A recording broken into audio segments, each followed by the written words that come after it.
What is up, guys? Welcome to the ThinkComputers Weekly Tech Podcast. This is episode 285. And as always, our podcast is brought to you by Amazon. If you go to thinkcomputers.org/Amazon and happen to purchase something that gives us a little kickback and keeps the podcast ongoing. With me, of course, is my co-host, Ryan. What's going on? Hold on, man. Another week down. You finally decided to turn your key light on. You're a little dark before we start. They're just. I'm still not used to that brightness. Well, because I keep the rest of the room dark, so these are very bright feeling. Yeah. Right? Whereas your room's super bright, and it's always bright in here. I have to have the brightness, man. I can't work in I used to be the night guy. I used to work at night and I would work all through the night, but now it has to be bright. It has to be I'm in an office basically. It has to be bright. I can't function in a dark room typically. Gotcha. Maybe gaming. I think I can game in a dark room, but I think just doing work, I need it to be bright so I'm awake, I guess. Gotcha. But yeah, another week, and sorry if I look a little haggard. I feel I look a little tired and haggard. We have 4 reviews this week. 3 of them were launches, and me being the idiot that I am, I had the days mixed up. Oh no. So I thought things were launching 2 days ahead of time. So I was had it all planned in my head. I'm yeah, I'm doing I have everything in order. And then I looked at the dates the day before the day before the launch. And I was wait, this isn't 2 days from now. This is tomorrow. Oh no. So I had to hurry up and get some reviews done with no time. But I did. I barely slept. And that's why I feel I look pretty haggard. Thank you. We're here. I have my G Fuel. What are you drinking over there? I just had some Pepsi left from dinner, so just sipping on. I haven't had Pepsi. I can't tell you the last. No, I've had I don't really drink Pepsi or Coke. I've had a Fanta recently, but I haven't had Pepsi or Coke, and I don't even know what it tastes like anymore. Oh wow. It's been that long. Pretty regularly, probably too regularly, but not I don't know, probably too regularly. But I had a doctor's appointment a couple weeks ago, and he's you're fine. So yeah, you're the person. So Ryan's the person who eats the worst foods. He at CES he'll just be crushing candy and all this stuff like a child, and I'm over here working out, doing all this stuff, eating good, and he's still thinner than me. And I'm what's wrong with me? And I think I know what it is, and I think I realized it this week. I think that it's by accident. I am on the intermittent fasting diet. Yeah. I think that's what it is, because I was looking into that, and it's sorry, this is way off. Yeah, we're completely off tech. So there's the 8 and 16 model where it's you have 8 hours a day that you'll eat in, and then 16 you don't. So I don't usually eat breakfast at all. So that kind of kicks me into, I eat at 11:30 for lunch, and then I'll have my dinner in plenty of time by then, and then I just don't eat the rest of the time. So yeah. I don't really eat breakfast, but I do a protein shake because it's after the gym I'll do the protein shake. But yeah, that might be the reason why you can eat garbage and you're still thin. But let's get to tech, because of course that's what this podcast is about, and not my hygiene. And all of that, or eating habits. 4 awesome reviews this week. Old Man is in the chat. He said, "Hey guys, what's going on? Good to see you here as well." And if you are in the chat and you want to say what's up, definitely go ahead and do that. I believe you can do that on all the platforms. So if you're on YouTube, if you're on Facebook, and if you're on Twitter, I believe, or Periscope, or whatever they call it these days, you should be able to chat with us. So if you want to ask a question or just say what's up, definitely go ahead and do that in the chat. And actually, before we get started, we do have our show notes page. So if you want to follow along with what we're going to be talking about in this episode, and as we're talking about it, if you want to go through the review, of course, we'll show it to you on the screen. But if you want to go ahead and see it yourself, you can definitely check out the show notes page. It is linked in the description wherever you're watching this, so you can see what we're going to be talking about this week. But as I said, 4 reviews this week. So I was a very busy person. And we'll talk about my favorite product. It's actually sitting behind me. right. Wait, I always do this. I always mess it up. It's wrong shoulder. Yeah, right there. That is the Fractal Design Torrent Case, and this is a new case from Fractal Design, made to be high airflow. Can we get like a clap? I wish I had like a soundboard where I could do like a clap for high airflow, because we went from performance cases to pretty cases, meaning like tempered glass on the front, and airflow wasn't the biggest concern. It was more looking good, which kind of, again, we want to show for build and stuff. But with this case, Fractal, what they really wanted to do was make a case that's super high airflow and designed specifically that way. And there's a lot of things in this case, like just a lot of things in this case that are made for high airflow, and we'll definitely get into that as I bring it up here. But this is a full tower, or it's a mid tower, but it's on the bigger side. You can see it is a much larger case. It accepts all the way up to extended ATX and some of the SSI motherboards as well. So it's very, very big, as a lot of the Fractal cases are. The big thing with this case is the front. So you have this sort of like grill that has this sort of like Y shape into it. It's actually pretty cool looking. It sort of reminds me of like those old tower servers. Do you remember those that were kind of like this with they had this like grill in the front? It was all just like all straight up and down. No, yeah, it was lines. Yeah. So it has or this like really somebody cool turned like a car grill on its side, right? Like an old school grill. That's what this sort of looks like. And obviously, that's great for airflow because we don't have a panel in front, and they do have a filter behind this, but the filter is a nylon filter, which actually gets 2 times more airflow than a traditional filter. So that's pretty awesome. And on the white case, so we got the white version of the case. As you can see, it also comes in a gray and a black. On the white version of the case, these grill fins, or whatever you want to call them, they are silver, which actually I think looks excellent on this case. It's just, the Fractal Design logo there. As you see, when you take it off, you have 2 massive, and I mean massive, 180 millimeter fans. Obviously not the biggest fans we've seen on a case, but actually,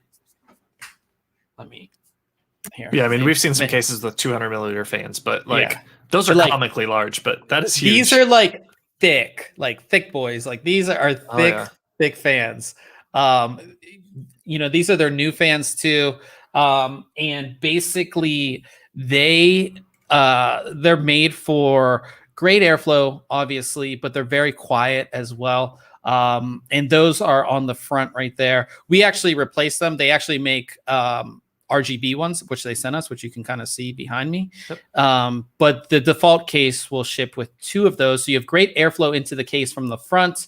And you can see how the front basically just pulls off. The front is plastic, but it does pull off. You do have the filter here, which comes out very easily. There's also a filter that comes out from the bottom of the case. At the top, the one thing I don't like about this case is the top here. This entire top section is plastic. I just not my favorite. It feels plastic. It has that plastic texture to it. I'm just not the biggest fan of it. But it is plastic. But you do have 2 USB 3.0, 1 USB 3.2 Type C here. Large power button, smaller reset button. It's a great looking case. The really interesting thing is when you remove this top panel, that's where your power supply goes. When's the last time you saw a case where the power supply was mounted up top? It's been a while. And when I was looking at your review, I was like, something looks different with this case. And I was like, oh yeah, power supply's back up top. Yeah. So, it's been a while since I've seen one like that. Yeah, so you actually have your power supply mount at the top, which when I go into installation makes power supply installation so easy. But you do also, when you remove that panel, which comes out, like there's 2 thumb screws on the back, it just slides off very easily. You do have fill ports as well if you wanted to do water cooling in this.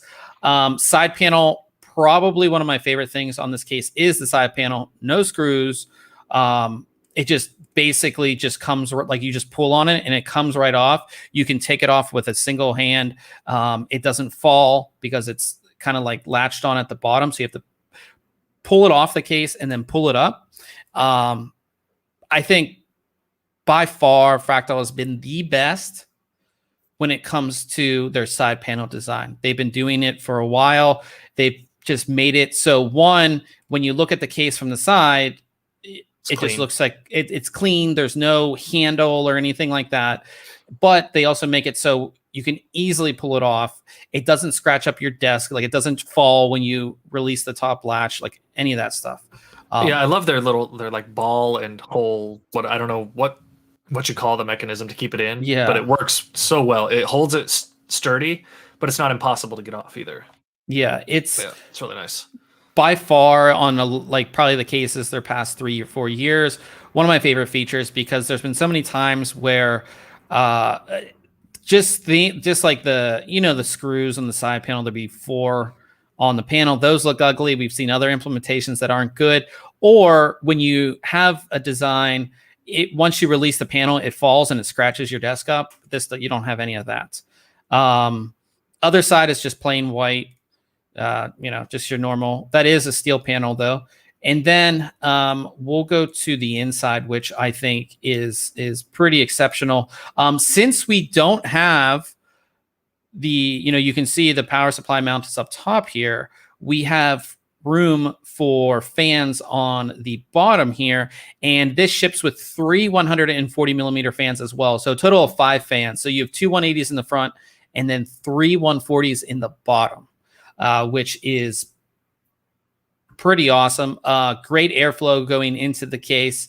And then that panel on the bottom here where the fans are, it's fully removable. So if you wanted to add something, you don't have to do it inside the case. Obviously, you can do it outside and then slide the panel right back in, which is really awesome. If you look at the motherboard tray, tons of cable routing holes and all that kind of stuff. The larger ones do have the grommets installed, so you're not going to rip your cables or mess up your fingers. There's 3 more ones at the bottom. These ones don't have the inserts, but the steel is rolled, so you're not going to cut your fingers there either. And then on the back side, we have an interesting design because, again, when you move things around, especially like the power supply, moving the power supply to the top, you lose some space that you would have typically at the bottom of the case. That would be where your hard drive cage would be. That would be where you could hide cables per se and all of that. With this case, we have 2 3.5-inch hard drive trays here. These only support 3.5-inch drives. So you have 2 of those right here, which are removable. And then you have 4 SSD mounts, which again, all are removable from the case. So in total, this case supports a total of 6 hard drives. And then towards the bottom of the case, you have their Nexus, I think it's the MP Slim, which is their fan controller. Supports up to 9 fans total. You plug all your fans into here, and then a single 4-pin goes to your motherboard, so you can control all of these via a header on your motherboard. So you don't have to worry about, oh, do I have 5 headers on my motherboard for all these fans? You don't have to worry about it. You connect them all to here, and then one goes in there and you can control them all at once through your motherboard software, which is great. So yeah, that's basically the outline of the case. When it came to installation, obviously our system wasn't crazy, but you can see this is a normal ATX motherboard. You can see just how much space we have. Like, it doesn't take up hardly any space whatsoever inside. Mounting our SSDs, just take the tray out, put the tray back in, simple. As I said, power supply installation, you just put it in the top there. And what's great if you're using a modular power supply is that you don't have to connect any of your cables. A lot of times when it comes to the bottom mount, you have to connect all your cables, because once you have your power supply down in there under that power supply shroud, it's hard to connect your cables or see anything. I always put it in, and then I'm like, I got to get these cables in there. And you're like, Yeah. oh, hopefully I get it in the right one, or it's a pain in the butt. But this looks like it'd Yeah. be just amazing to It's connect so with. easy. So I just put my power supply in there, and it just mounts on the back, like I said. And I installed a 3060 and not a big one either. But you have, I think it's almost up to 420 millimeters of space for graphics cards. So a ton of room. So don't have to worry about that. Here's the new fans. They're Prisma AL 18 PWM. And I'm really glad that they started making these because 180 millimeters is a very weird size. You will find a lot of 200 millimeter fans, but 180, you're not going to find a whole lot, and you're not going to find a whole lot of RGB fans.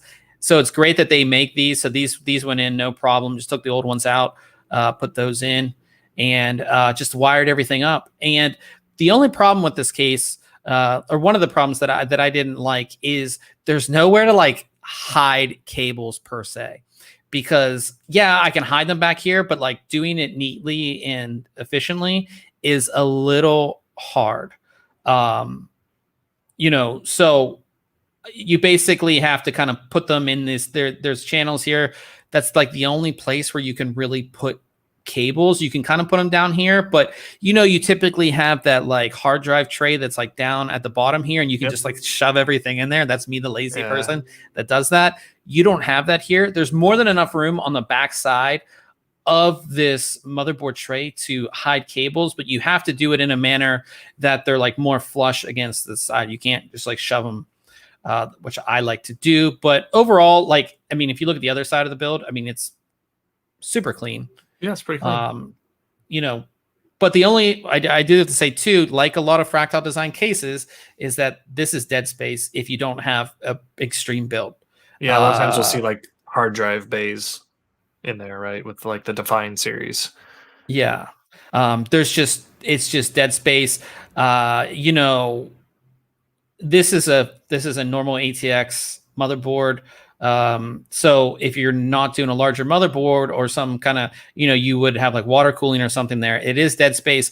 But Fractal Design always puts out a C or compact version, a lot of their cases. So we could see that with this in the future, possibly with, you cut this part of the case out, you move this down to two 140s, and you still have the two, 180s in the front. They could do that. I don't know.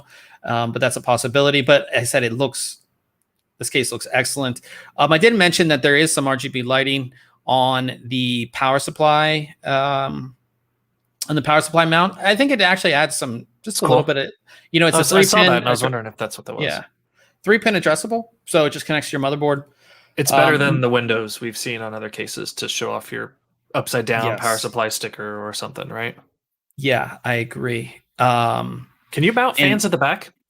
Yeah, you can. So you can mount, I believe, up to a 140 in the back here. Okay. You can see right here. You can see. I know there's like a lot of intake, right, and plenty of air force, but just to help it along and exhaust them out there. I was just curious. Cool. And then Old Man did ask, won't the power supply fan help pull air through the case mounted in that orientation? Yeah, so that's the whole idea. That's probably why they didn't include a dedicated exhaust fan, is because your power supply fan will be doing a lot of that heavy lifting. And your CPU cooler fan as well will help exhaust a lot of that out. But you can see that the RGB strip there, which again, I think is pretty nice. You can also see the RGB fans that I did install if you were thinking about. They actually will sell an RGB version of this case, which I'll get into, but that's what the two fans at the front look like. Like I said, they're pretty nice. They also are on a 3-pin addressable as well, and you can daisy chain them, which is nice. So, and the one thing about this case, which is pretty cool, is they actually have Velcro straps that go into the inside of the case that are made to organize all of your cables. I did like that. Yeah, so if you would look at the back of my main PC right now, which I don't want you to, but it's just a mess of cables. And this helps you keep everything nice and neat, as you can see. Just makes it much easier and just makes your whole setup look clean. They're built into the case. They're just Velcro straps, but it's just something simple and easy. That's just kind of like a little extra on this. Temperatures in this, of course, are going to be good, just for the fact that we have good airflow. You can look at our temperatures in the review, but they're really good. No with the 5 included fans, you're not going to have really any issues. And again, as Ryan pointed out, and as we showed you, you can add another fan for exhaust as well. So I really like this case. I think it does what their intended purpose of it was, which is to be a high airflow case. It does that not only with the included fans, but proper intake on the front and the bottom. That's the important thing, is the bottom, because so many cases do have intakes on the bottom, but they're covered by that power supply cover, or you only get like one fan down there. You can only fit one fan. And, this is out of the box. It's ready to go, which I like. It supports the longest graphics cards, the tallest CPU coolers, the longest power supplies. I mean, it supports everything, out of the box. 6 hard drives out of the box as well. It does sell for all the normal versions. So the white is a normal version. They have, like I said, they have white, gray, and black. Then you can get variations with so ours had the clear side panel. So it's just completely clear, but they do have like a tinted side panel or darker side panel available on the gray and black versions, I believe. And then there's an RGB version. The RGB version will sell for $229.99. That comes with all RGB fans. So you have 2 180s and 3 140s all together there. So I do feel it is a little expensive. Yeah. Especially with the plastic top and the plastic front. Yeah, the plastic top, that's kind of what got me on it. Everything else is what you would expect from Fractal Design. All of the trays, everything internally is metal. There's no plastic on the inside of the case, but the plastic front and especially the plastic top. But I do feel if you're looking for high airflow, this is going to be one of the best cases to get. It's just made that way. And I think that front grille, I mean, you can see it behind me if you want to, with the good RGB fans, but it's going to look good. Like it's I think it's going to look awesome. It's going to do its job as far as keeping your hardware cool, especially if you're somebody that's rocking higher end CPU, higher end graphics cards, multiple graphics cards. It's going to be a really, really nice case. So check out the review. I gave it a 9 out of 10. I think, like I said, Old Man did say the case is getting positive reviews. Yeah, I think a lot of people like it. I think the biggest thing is that Fractal went outside of the box as far as power supplies in the way. We're moving it to the top, So go ahead and check that out. The second product that I reviewed this week is actually on my head. You can see it's this headset, which is Corsair's HS80 RGB wireless.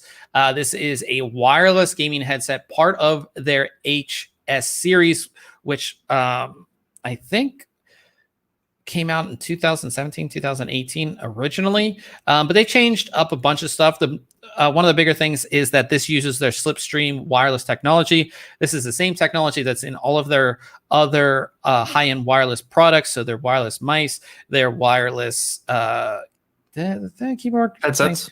Yeah, wireless headset, like everything. So it's sub 1 ms response time, so no lag, nothing like that. I haven't experienced any lag with these. And everything like that. The big change with this headset is they've kind of gone back to, or I wouldn't say gone back, but instead of making this look like all the other HS headsets, it looks very much like a Void headset, which they were some of my favorite headsets Corsair had put out. Yeah, it looks much like an updated Void. The shape's similar, and then it has that same single bar holding on the ear cup to the frame. Yeah, it's like I said it. They pay homage to the Void series. It looks like a more sophisticated Void. Just that unique shape that they have for the ear cup. So the headset itself, a lot of plastic, but the actual frame. So you can see this part and the headband. That's actually aluminum. Which of course it means it's going to be durable. They have the floating headband, which you can kind of see on my head here. Basically, so there's not as much tension on your head, and it makes it so you technically don't have to adjust. You can use these two. You can adjust, by loosening it right here, but at least I didn't have to. I don't know, Ryan, you got sent one of these. Did you have to adjust it? I adjusted it just a little bit. I made it a little looser because it felt like it was a little too much pushing down on my head. Okay. A big change too, compared to other headsets, is that these do have a fabric cushion on the ear cups. I like it, but I do feel that these get a little warm. Yeah, I haven't used them yet. I put them on and I like the feel of them and I love the feel of them on the Voids that I've had before. These are very similar to what like the original Voids had. I also have another set of Voids that have a mesh, almost a mesh feel to them that I really liked. And then I have the, wow, I can't even think of the name of these right now. Virtuoso. Yeah, Virtuoso SEs. They're the pleather material, and it is comfortable, but I definitely prefer this cloth material. Yeah, like I said, it does get a little warm. That's my one thing. There is not a whole lot of controls. All you have is power button, volume up, volume down, indication LED, and then there's a Type-C for charging. You can use these plugged in while they're charging, which is a plus. Some wireless devices don't allow you to do that. You can't, use them plugged in. You can use these plugged in, which, if you're running out of juice and you still want to use them, you're not like stuck waiting or having to use a crappy headset or whatever. And then you have the pull out microphone, which here, I'll just do it so you guys can see this. Yeah. Wait, I'm clicking on the wrong thing. Here we go. So here's the microphone. And you can see that there's an LED on it, which is red, which will show you that it's muted. You can see when I pull it down, it will change to white. And you can bend this, but I do feel it's a little stiff compared to others. But I'm going to go ahead and switch my audio so you guys can hear the audio from this. Now, keep in mind, this is a very nice microphone that I use for the podcast. But typically, when you use a wireless microphone, you sound like a robot because you're very compressed. And I feel like this microphone doesn't do that. We'll go ahead and let me hopefully don't break the stream when I change this audio. There we go. And do I sound a little different there, Ryan? Yeah, you're a little different. You lose some of the depth in your voice, right? You just get that standard headset audio quality, but it's better. It's so much better than some other microphones. Yes. I feel like we do have in the review, I do have audio samples probably from like the last 10 headsets that we reviewed, but I do feel like the quality on this microphone is far better, especially for wireless. There was a couple of wireless headsets that I reviewed where like I basically sounded like a robot because in order to send the audio to the receiver, it has to be compressed. And the way that those headsets were doing it were horrible. Like they sounded really bad. So I think, again, this headset mic is better, but I'll go ahead and switch back to mine again without hopefully not breaking the stream. Here we go. And I should be back. Am I back? Yep, you are back. And then, like I said, when I'm done, the white LED, and then when I pull it up, you can see it changes to red, which is pretty cool. And there's actually audio in the headset that says mic off, so you know when the microphone is off, which is pretty nice. But overall, like I said, I think I really like the headset. It is comfortable. As far as audio quality goes, it's very good on its own, but it does feature Dolby Atmos and Dolby Atmos spatial, which is basically like their virtual surround sound. And I do feel it's really good. There's a couple caveats to it. One is that basically with this headset, you'll need to use two pieces of software. Mm-hmm. So obviously being a Corsair product, it works with IQ.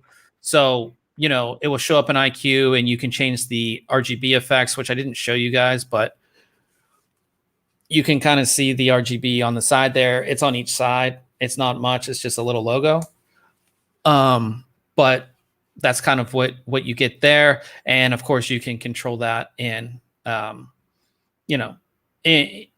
in IQ, and then there are some equalizer settings in IQ, but if you're going to use Dolby Atmos, which I would suggest even for normal use, this will all be grayed out because you won't be able to change it once you enable Dolby Atmos. But that's just for like lighting and pairing and all that kind of stuff, is IQ. But in order to use Dolby Atmos, you need to download from the Windows Store, unfortunately, Dolby Access. And I guess this is just how Dolby is doing this. They're, I guess they didn't want to work with Corsair to put all of this into IQ itself. So you need to download this Dolby Access, and it will, you select headphones and it will say your device is ready to use. And then you can go in there and set different settings. So in game, there's a performance mode, and then there's an intelligent equalizer where you can set detailed, balance, warm, or turn it off. I leave performance mode on, played Apex. I was very surprised at how I was able to hear people, further out than I normally would, and what direction they were coming from. It was very easy to pinpoint that within the headset. I think that Dolby, their Atmos spatial technology is good. I just don't feel it's as good as THX. So the headset I normally use is the Razer, I think it's a Black Shark V2, which has THX spatial audio. And the reason I think it's better is because this is the only game settings that I have. I can't select the game that I'm playing. Yeah, there's nothing in set for that specific game, no profile. Yeah, and like with THX, there's profiles specifically for Apex Legends, which we play. And it would, with anything, they can have like a default game setting. But if you want a profile for your specific game, the sound is going to be so much better because of that. I also don't like that I have to use this app. I'd rather use the Corsair app or any other app. And which was nice about, so with THX, that all that stuff is baked into Razer's companion app, their Synapse. So I could go in there, and what's nice about that is I could set what mode the headset's going to be in for the specific app that I'm running. So I could set them all. So like if I'm watching a movie, say like I don't even watch stuff on this computer, but like whatever, like Windows Media Player, or even VLC Media Player, I could set that to like movie, right? And anytime that app is playing, it switches the audio setting to movie. If I'm playing Apex, it's going to turn on the THX competitive mode for Apex. Whenever I'm just normal, maybe I'll have just like a normal setting. Or if it sees that I have like iTunes open or whatever, or a music program, it's going to go to the music. With this app, I have to go through anytime I play a game, I have to turn the game setting on. Right. And that's just not that it's a big deal, but it's just the implementation is so much better on the THX side. I do believe that is because Razer had like a good a deal with them to be an exclusive partner, I think. And I think Dolby is just doing this through their own app, and you don't get that type of customization for that. But I do feel that in all of the headsets that I reviewed, this Dolby Atmos is one of the best virtual surround sounds that I've used. I think THX is a little bit better. Dolby's, if THX is like 100, Dolby is like a 95, like that. I mean, they're very, very close. So you're not going to be disappointed with it at all. As I said, microphone's really good. Like I said, the only downside to this, and here's all the audio samples of all the headsets we reviewed for like the past couple years. That's awesome. Yeah. So definitely check that out if you want to see the difference, especially like I love the Razer Black Shark V2 as far as audio quality in the headset, but the microphone is garbage. So I'm glad they got the headset or the microphone good on this one. I'd say like I gave us a 9 out of 10. It's $149.99. No issues with wireless. 20 hours of playtime basically that you're going to get out of it. Has the Dolby Atmos, and the only real issue is more or less with the Dolby Atmos app that you have to install both that and IQ. Technically, you don't have to install IQ, but it's good because you'll get firmware updates for the actual headset that should improve certain things. And Ryan and I both talked about it, is that this microphone is not removable from the headset. So if you're somebody like me and Ryan who use dedicated microphones all of the time, it'd just be nice to pull this off so it's just not here, I guess, and you don't get that with this. Yeah, and that's what you get that with the Virtuoso, right? It has a nice microphone, but you can remove it, which is awesome. Yeah, so that's basically it. Like I said, I gave it a 9 out of 10, so check that one out as well. And then we'll move on to another gaming product, which we did talk about last week a little bit, and I'm still using it, which means I like it. It is the ROCCAT Kone Pro Air wireless gaming mouse. It's right here. I'm still using it. And this is their version of a lightweight wireless gaming mouse. It's the first Kone mouse to be wireless. And the thing I love about it the most, and again, I'll bring myself up, is the size. So I can't reach it. It's like way over there. But like a lot of these lightweight gaming mice are small, right? Mm-hmm. Either low profile or lengthwise they're small. And this is like the perfect size, I feel, and it's the perfect height. It doesn't feel low profile. It doesn't feel, like it's too low, like a lot of them do. It doesn't feel tiny. It's like you're trying to play with a travel mouse. You're trying to game on a travel mouse. That's horrible. It just feels like the perfect size. It feels like the perfect mouse. And what's good about it is, like, I always do this test where you basically just like push on the sides. There's no give on the sides. It doesn't pop apart like some other mice do when you do that test. It's just a solid mouse all around. So those are the things I really like about it. It uses their, it's a sensor they developed with Pixart. It's their Ally sensor, which is really good. It's based off the PAW 3370, which, if you remember, I think it was either last week or the week before, that lightweight gaming mouse from Mountain uses that same one. So it's a 19,000 DPI sensor. You have their Titan switches in this, and if you're not familiar with their Titan switches, they're optical switches. So instead of a mechanical switch, it's an optical switch. Basically, there's a laser, and whenever you click down, it goes through the laser.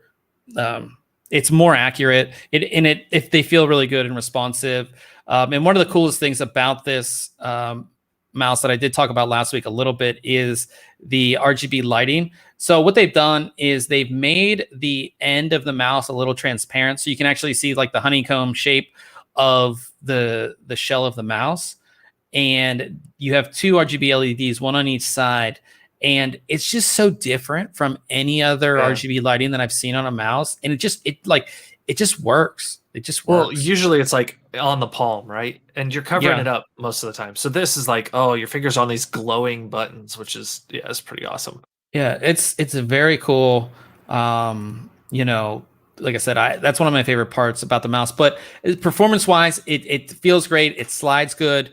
The sensor is very accurate. Charging is with a USB cable. So there's right on the front, there's a Type-C. So it doesn't have one of those stands like some of the other ones. It's only 75 grams, like I said, so pretty lightweight for even being wireless. And again, the shape is the thing that I like about it the best. Because even I have the Razer Viper Ultimate, but it's a pretty low profile mouse in a smaller mouse compared to this mouse. And I believe they're right around the same. I think that's in the 70s when it comes to weight as well. Now, this mouse is $129.99, which is a little on the expensive side, I would say, because the Razer Viper Ultimate is about $20 cheaper than that, and that comes with the charging stand and all of that. This does not. But I still gave it 9 out of 10 because I really like this mouse. I didn't think I was going to like it, and then I really did like it. Oh, one thing I didn't mention, which is something pretty exclusive to ROCCAT as well, is the design, and it's hard to see. Hollow. So if you look at the scroll wheel, it is the entire wheel itself. There's no grip. There's no actual grip on it. It feels like there's a grip on it, but there's no grip on it. It's a single piece of aluminum. It's really cool. So the entire thing is a single piece of aluminum, which allows it to be as light as it is. But if you feel it, and it's so hard for me to explain this, like these grooves are actually just cut into the aluminum, but it feels like rubber. It's so crazy. Maybe they've coated it in some sort of soft touch. No, it's just the way it is, man. It's just the way it is, man. But like, I mean, have you ever seen a mouse that like you can't even? That's cool. Yeah. But that's one of the really cool things about this. It allows them to keep that small size or that small weight as well. So I gave it a 9 out of 10 and a recommended. If you are looking for a wireless mouse, whether it be lightweight or not, this is one that I would recommend. And I'm still using it. So that means that I really like it. So definitely check that out. And we'll go to our last review of the week. Now, when you think... Old man wants to know if you can turn off the LEDs to kind of extend battery life. I assume you can either turn them off or set them to like black. I've had to do that before on some products where you can't necessarily turn it off, but you just set it to black and it essentially does the same thing. Yeah, so you can turn them off, obviously. And there are some wireless products, for some reason, wireless mice that I reviewed that don't have an auto shutdown. This has an auto shutdown on it. So if I don't use it for a specific period of time, the mouse will just shut down, which is good. That will save you battery life as well. Yep. But going on to our next review, when you think of Lexar, what do you think of? It's a name that like feels like it was more common, I don't know, 10 plus years ago. And I think of just like USB drives, I think, right? Like little flash drives, thumb drives, and micro SD cards. Yeah, I think of like SD memory cards, right? Yeah. Yep. And again, they are primarily a memory brand, but this week they just came out with a new sub brand called Hades, which is going to be their gaming brand. And you can't have a gaming brand without some RGB memory. So they sent us over their Hades RGB DDR kit, 3600 megahertz, 32 gigabyte kit. And I do have to say, this is a pretty plain Jane kit. If you look at the design, just a black, they do have black PCB, which is nice to see, but just an all black heat spreader with a diffuser at the top where your RGB lighting is going to be. I'm not going to spend a whole lot of time on the design because, as you can see, it's pretty standard. You know, like I said, diffuser at the top where the RGB, there is a faint Lexar logo, but it's very hard to see. And you'll see in the RGB pics that it's not, you can't really see it either. Like you can barely see it, you know, but the RGB lighting is nice. It's not bad. They do have their own app too. So they have their own RGB app, which works pretty well, but it doesn't scale. You ever get an app that doesn't scale in Windows? Oh, and it's just like stuck. No, like so I what do you mean? The monitor that I have is a 4K monitor, 24-inch 4K, and I have the scaling set to 200 on it. Gotcha. But this was like super tiny and it doesn't scale right. I think they're going to fix it because it's at version 1.0001. So I let them know about that. So hopefully they do fix it in the future. But the app is great. It's easy and you can sync the two modules or control them individually, select all of the 8 RGB LEDs. There's 1, 2, 3, 4, 5, 6, 7, 8. There's a total of 8 different effects, or these do work with all the major motherboard manufacturer RGB software, you know, and all of that. And then as far as overclocking, I wasn't really able to overclock this memory all that much. I had to loosen the timings. I was able to get it from 3600 megahertz up to 4000 megahertz, but that's with timings of 22, 22, 22, 52 instead of 18, 22, 22, 42, which is the XMP profile settings for this. So not crazy overclocking. As far as our testing goes, you can kind of see where it sits, which it's pretty good in a lot of our tests. Kind of sits where, you know, right, like I said, pretty good overall in all of our tests. Except for 3D Market was a little bit lower. But beyond that, it's like I said, it's just like, I would say this is just an RGB kit to get if you're not going to overclock. And if you just want some simple RGB lighting. The design of this kit doesn't jump out at me. The RGB lighting is just a basic light bar, but again, the thing that I thought would save this memory would be the pricing, but the pricing it's $209.99 on Amazon. I was able to find 32, and that's for the 32 gigabyte kit. I was able to find 32 gigabyte kits from Corsair, Team Group, Clev, and Patriot that are RGB, that are 3600 megahertz, for less. Like I think the Clev stuff was like 150. The Corsair kit was like 160 or 170. So I think they're off a decent amount on pricing on this. So was it them that had an SSD that came out and was kind of the same way? They were just priced. That was HP. That was HP. Maybe I believe. But in any case, yeah, it just needs to be priced a little bit better. So I gave it an 8 out of 10.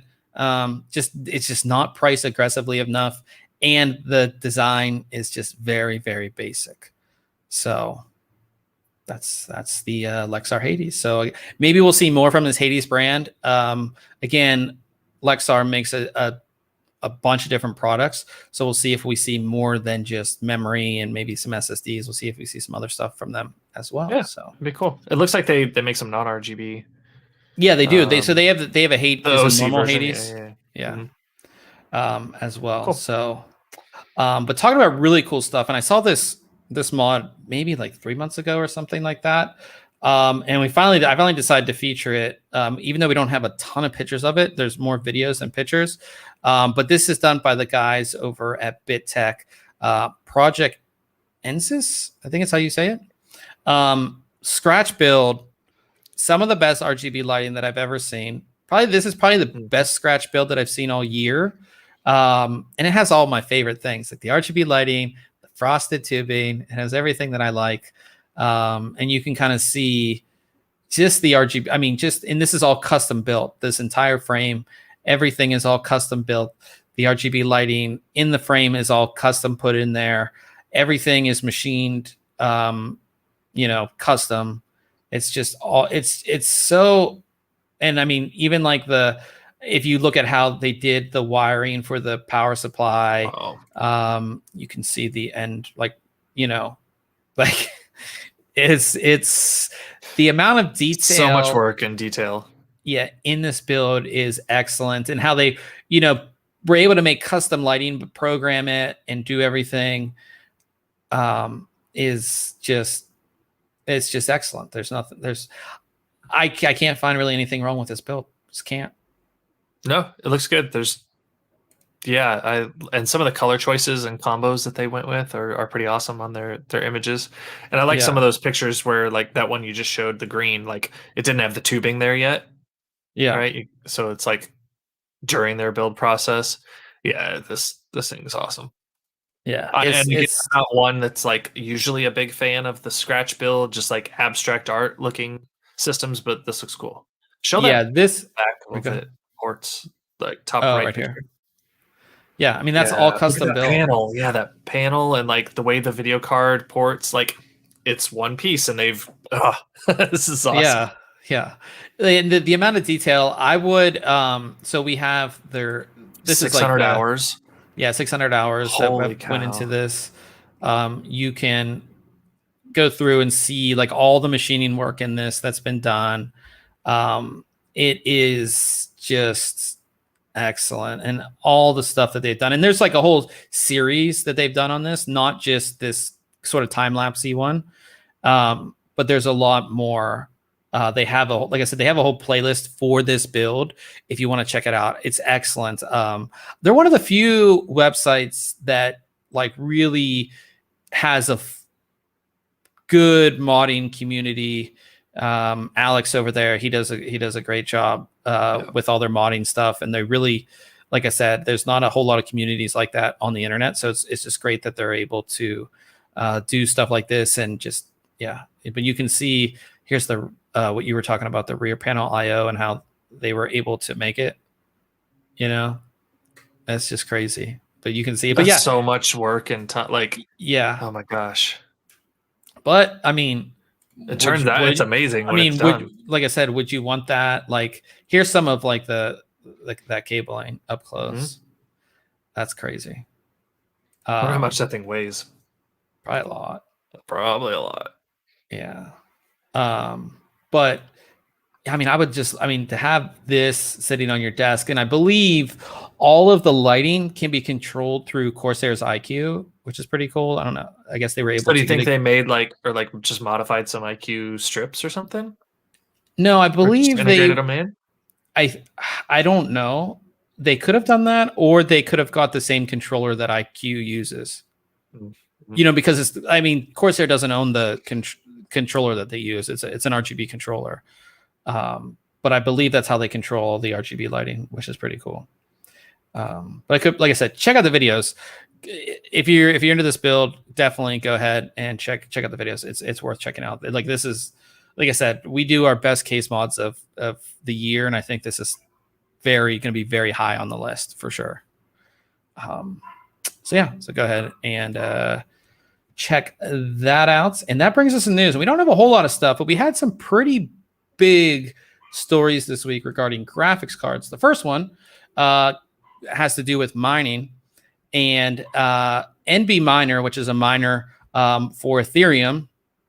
Their new update apparently enhances the mining performance of NVIDIA's RTX 30 series light hash rate cards by up to 70%. So it appears that miners are getting around these light hash rate cards somehow. And I think with stuff like this coming out, I think that this obviously hurts the gaming side of things. Just when it felt like we were starting to make some headway on getting cards and pricing back in check. Yeah. Because you would still buy the cards if 70%'s pretty good out of, Oh, sure. So like I said, that's pretty interesting to see that. I don't know how they're doing it. I don't know anything about the NB Miner, but we have a link to their website where they explain everything and all of that. So that was the one really interesting graphics card story. The second one is Intel had a huge event this past week where they introduced what their discrete graphics card branding is going to be. We've known their discrete graphics cards as DG1, DG2, but we don't know what, that's basically it. Now we know what they're going to be called. It's going to be called Intel Arc. What? Anything? It's not as... Nah. No? Not doing it for you. Just doesn't... No. Unfortunately, it doesn't inspire me. So... the code names for future generations under the Arc brand are going to be called Battle Mage, Celestial, and Druid. No. Not. I don't know where this stuff. Yeah, I don't know. It's just weird naming. But at least we have like a definitive, okay, this is Intel Arc. You know what I mean? If that makes sense. Sure. Yeah, at least we have something to go with. Yeah. They did show, which I'll bring this up to make it big. They had this big thing, and they had this big launch video to talk about everything. But at the end, they showed they show, which I'm going to show you. I'll just let it play as I talk. But this video, if everybody who's watching on video, this shows on their hardware games being played and different things being done. So, it doesn't look horrible, right? And it's so that kind of gets you a little excited, right? Real-time ray tracing, in absolutely. Metro Exodus. Yeah. AI super sampling. Awesome. Yeah.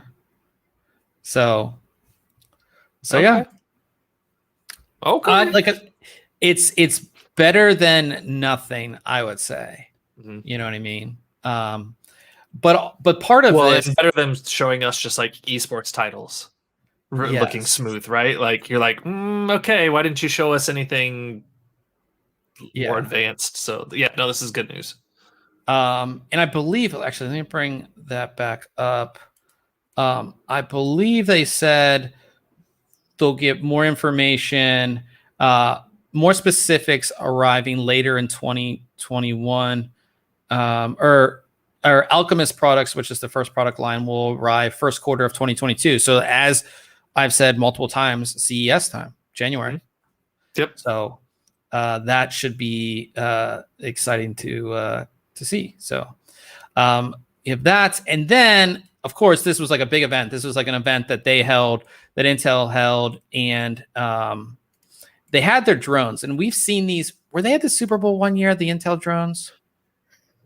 Maybe. And I was wondering, I saw a car announcement for Acura. I know it's not related to this, but Acura just announced the Acura Integra is coming back with drones. And I wasn't sure if it was yeah, it's pretty awesome. I wasn't sure if it was the Intel drones or something similar, but yep.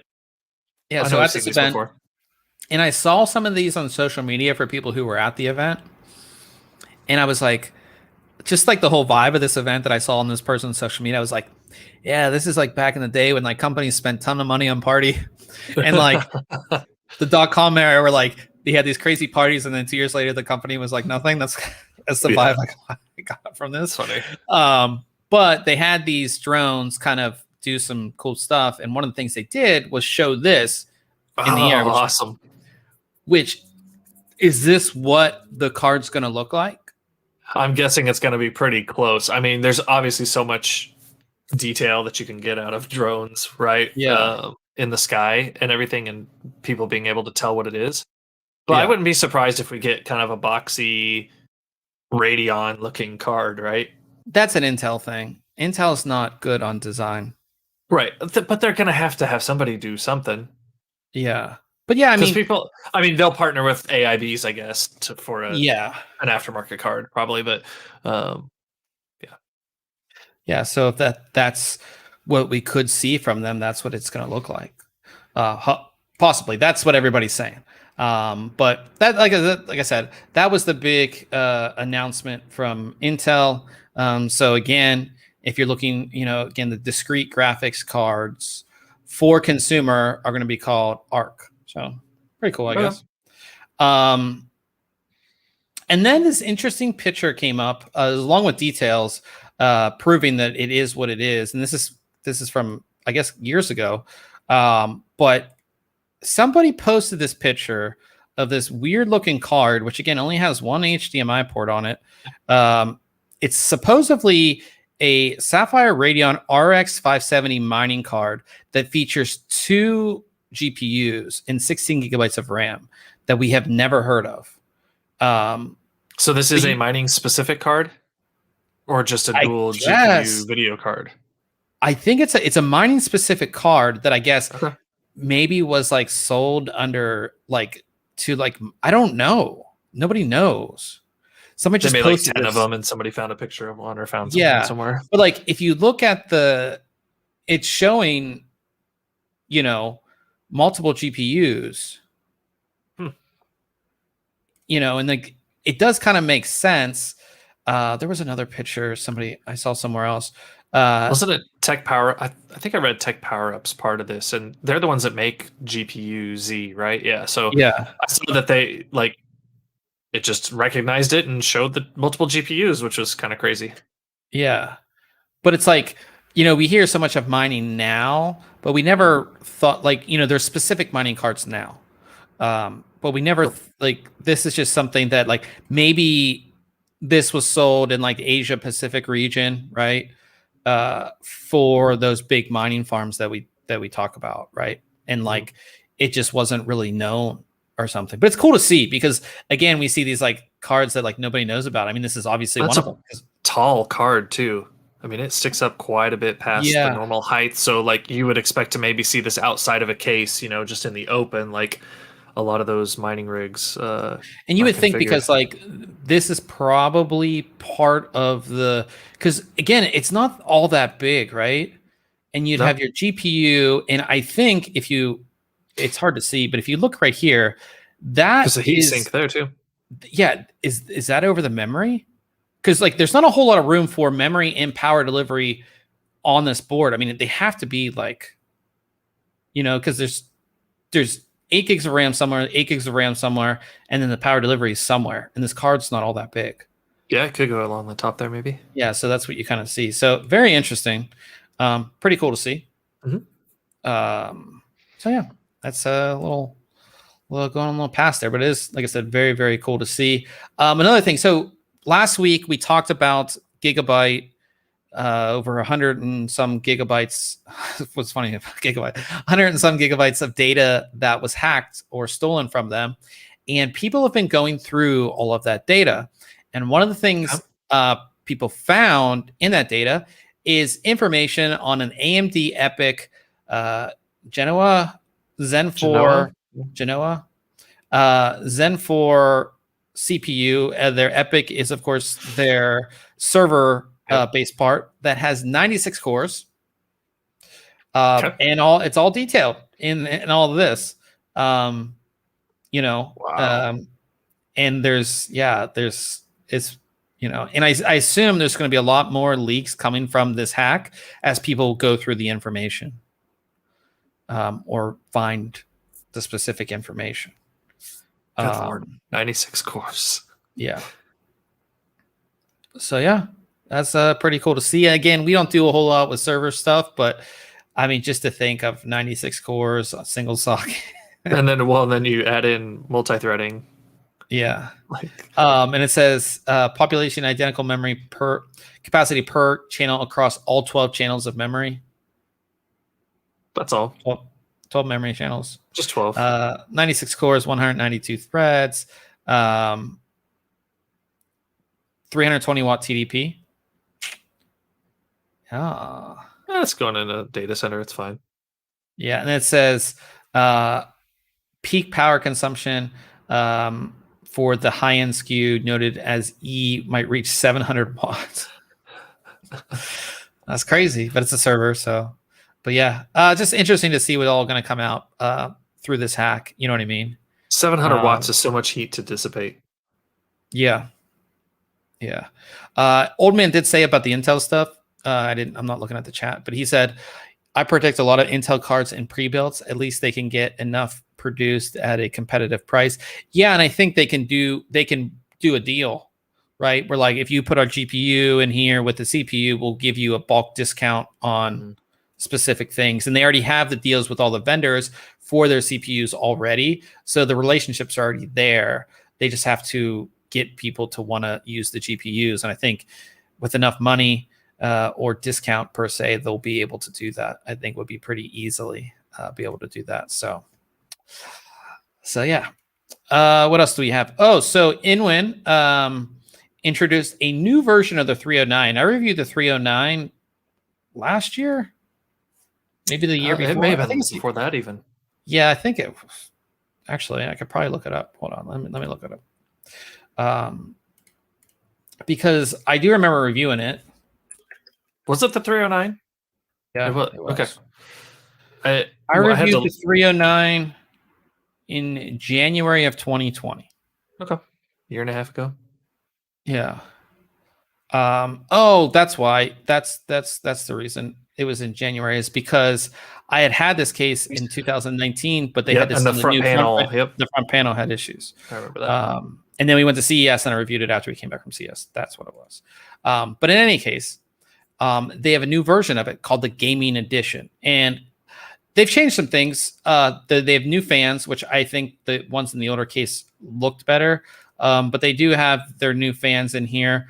But the big change is that the front panel, which is this LED RGB LED thing that you could display some cool stuff on and do logos and all that kind of stuff, it's now going to be able to play classic arcade games. They didn't say which classic arcade games would be able to play, but it's going to ship with a controller that you can play arcade games. My thing is if you have a system in there, you can play all of these classic arcade games on your computer in probably better operating fashion than your yes, absolutely in the front of your case. You know what I mean? Like, would you rather play Tetris on this, or would you rather play it on your computer? This is the case for big brothers or dads.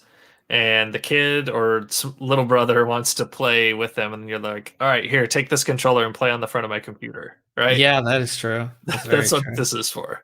It's neat. I mean, it's kind of gimmicky, but I almost feel like we talked about this with the original, like, oh, wouldn't it be cool if you could do something like this? Yeah. And here Yeah. it is. I mean, it's Yeah, neat. How often are you going to do it? But it I don't says, know. and again, we don't know how many games in it. Oh wait, so it says 3 classically inspired games. So you can only play 3 games. I assume one's Tetris. I assume there's probably Pong. And what else could you play on the screen? Tetris, Pong. I think I saw something on their website. What was it? I just looked at it when I saw the show notes. I didn't realize you had included this in there. So, there's like a racing game. Oh, okay. Well, there's Tetris that's being played right there. Racing game? Yeah, down one more. It says so Magic Racing. Zone? Oh, which I think is that like the bird? Angry Bird? Oh no. Yeah, I I guess. I don't know that I'd call that a classic game. I mean, we're getting old. It's classic now. Angry Birds is classic. So there's that. There's 309 Racing, and there's Blocks, which is Tetris. Interesting. But yeah, like I said, I mean, I'd rather play on a screen that looks like this rather than that. Yeah. You know. So, but in any case, that's what it is. Just kind of, you know. But I did like these. The one thing I liked about this is my review from in early 2020.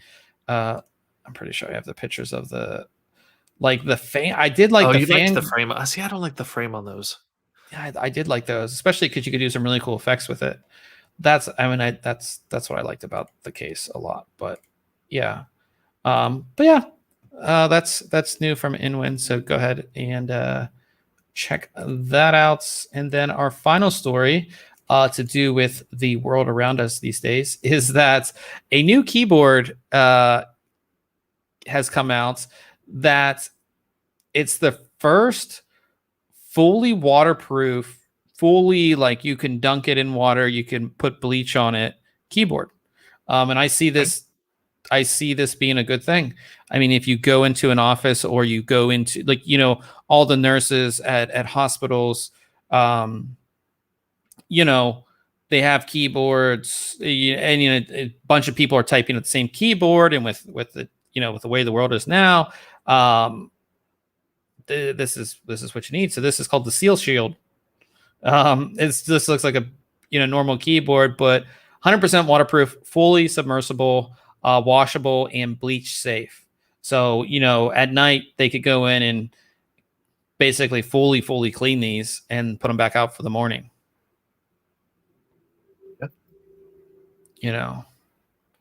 So this reminds me of some keyboards we got in at work recently. I had made a big order, I don't know, quite a while ago of some Logitech, just basic keyboards and mice, right? But they're just back ordered. And I was reaching out to our rep and I was like, hey, what's the deal with these? Like, where are they at? And he's like, oh, there's like 10,000 plus of these on back order from us. I was like, okay, whatever. Let's see if we can get something else. So he's like, all right, let me do some looking. Well, we found the same model of keyboard, but a different version that had a silicone like cover to it. But you could take the silicone cover off, and underneath it's the exact same keyboard. And they had a bunch of those in stock. So I was like, send me those, and I'll take those. And I don't even think they cost any more than the others. So I got those, and it reminded me, you're like, oh, this is kind of neat. Like I could put this in an environment where it could get dirty, and then just throw this thing in the dishwasher or wash it off real quick and throw it back on. Yeah. We got Tim Apple in the chat, and I can't tell if that's a picture of Tim Cook. Yeah, it is. Right. Yeah, it is. So I don't know who Tim Apple is, but welcome. Welcome, Tim Apple. We are coming here towards the end. Didn't. What? Isn't that what Donald Trump called? Yeah, that's what Donald Trump called Tim Cook one time. Oh, really? In a speech or something. Yeah, he called him Tim Apple. That's funny. And Old Man said they can also rebrand the keyboards kid friendly. Exactly. Yeah, I mean, spilling drinks and all that stuff. We have seen a lot of the membrane keyboards. They have like the dome switches. So like water. It's very, very hard for water to get down in them, and a lot of them they're made so when you spill, you can just like pick up your keyboard and then it will all come There's out. like drain holes on some. Yeah. But this is really cool, fully submersible, which means like you could basically take it and just like spray it off at the hose. Type underwater. Yeah, all that kind of stuff. So yeah, that is called the Seal Shield keyboard, or no, it's called the Clean White Pro from Seal Shield. Yeah. So as we come close to the end here, we talk about we have coming up next week. I mean, as you guys have seen over the past couple months, is that I've been getting this office together. So I have some products that are specific to this office that I will be reviewing for next week. I'm not going to tell you what they are because I would just give it away, and that's no fun. So stay tuned for that stuff. But yeah, you don't even know. But they're all office related stuff. So I will have that stuff for you guys next week. And we talk about any tech related stuff you've done, anything cool you've seen, you watched. Yeah, actually, I did some cable management on that desk from FlexiSpot. Oh, yeah. So I just I used some more of their included cable management and like got the power cables like kind of attached to one of the legs, so it's got slack for when it's all the way up. And then, just so it keeps it there. And I put together like a little shelf to go next to it for like a printer and a couple other items. So that's kind of what I've been doing to try to declutter this room a bit. But yeah, well, you need to declutter that room. I know I sent you that picture earlier. Yeah. Old man in the chat, he said that keyboard would be great for Twitch hot sub streamers. That is very true. There you go. That would definitely be one of those for sure. Yeah, I haven't really. I was so behind on the reviews because I'm an idiot and I didn't realize time that I haven't really had a chance to like watch any. I've been watching a lot of Alien stuff for some reason. Really? Yeah, I got like in a YouTube hole, and like now, like when you just go to YouTube.com, like you're recommended. It's like all alien stuff for me. So I'm just going down the rabbit hole. I know Shenny and I traveled Sunday and Monday, and we stayed in a hotel, and they had these just like they had been updated. You know how like for a long time like hotels felt like they were in one decade old, right? They just felt old, and all these hotel chains and everything I feel like have been updating their locations, or maybe I just stay in new enough places that they feel new. But they had these cool like we both noticed it and then talked about it the next day, these desk lamps that were just real kind of futuristic looking, and the way they were like they were touch sensitive and you'd tap them on. And I realized that like if I tapped it once, it was bright, and then you hit it again, and I thought I'd turn it off, but it went like a little dimmer, then a little dimmer, and then off. And he said he did the same thing, but he says I'm lying. I'm not there. He's in chat. Saying I'm a liar, but he said that you could also like swipe your finger up and down on the panel and it would adjust according to I have swipe. seen some of those on Amazon where you can do that. I remember when I thought that I was like high class this is like years ago, when you would like go into a hotel room and it would have like an iHome. Like that's when like the iPod was like really.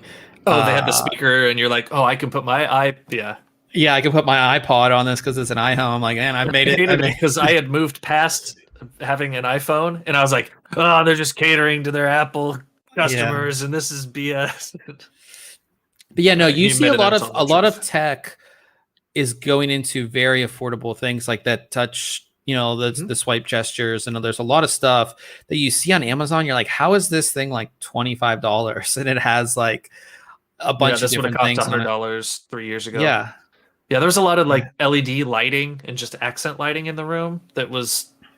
It was nice. It made it feel higher end, where if you just would have put a lamp in the corner or the sconces next to the bed, which it had as well. But yeah, no, it was nice having those alternate lights and LED light, of course, so it's a little more efficient. I'm sure they're happy about that as well. Very cool. I guess that's basically it. I mean, we're going to be gaming here with Shinny. Hopefully we do some good games tonight, but we will be over on Twitch. It's twitch.tv/ThinkComputers. Head on over there. Ryan will have the stream up and we'll get into some games. And that is going to be it for this week, guys. We will be back here next week. I definitely appreciate everybody stopping by for the live stream. And of course, everybody who listens later, whether you're on iTunes, what do they call the Google thing? Google Podcasts? Is that what they call it? Yeah. Yep. That's what I use. Google Podcasts. We're also on Spotify, iHeartRadio, all over the place. If you want to hang out with us during the week, of course, we're on Facebook. We have our Discord. If you go to thinkcomputers.org/Discord, you can hang out there. We post a lot of memes and other funny stuff in there. And that is going to end it for this week, guys. So we'll see everybody next Thursday.